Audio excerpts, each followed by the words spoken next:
Comment gérez-vous l'équilibre entre votre vie professionnelle et personnelle, notamment les défis liés à la conciliation travail-famille? Ça, c'est essentiel.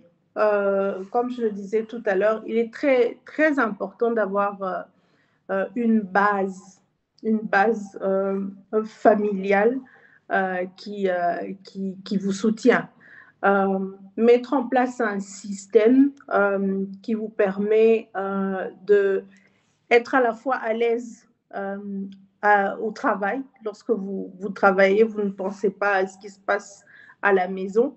Et par exemple, lorsque vous devez voyager, être certaine que tout se passera bien derrière vous, que le personnel et tout, que la maison continue de fonctionner comme il devrait. Euh, la plupart du temps, qu'est-ce qui se passe pour les femmes quand elles sont au travail? Elles se culpabilisent, par exemple, de ne pas être à la maison ou avec les enfants, de ne pas être en mesure d'aller chercher l'enfant à l'école, ainsi de suite. Et quand elles sont à la maison, elles culpabilisent aussi parce qu'il y a du travail, elles sont en retard pour l'une ou l'autre chose et tout.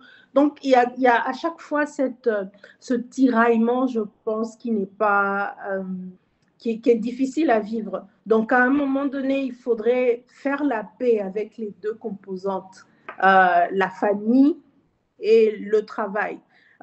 Se dire que vous devez faire de votre mieux pour faire tout ce qu'il faut, ce qu'il y a à faire au travail et vous assurer aussi que la maison fonctionne convenablement.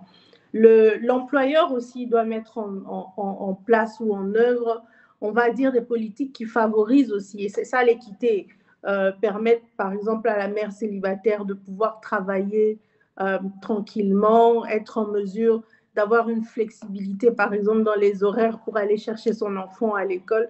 Donc, je pense que de chaque côté, que ce soit au niveau de l'employé elle-même, s'assurer d'avoir un système en place qui lui permette de travailler, de continuer de gérer sa maison. Mais l'employeur aussi, je pense qu'il y a des politiques nécessaires pour favoriser l'inclusion de tout le monde.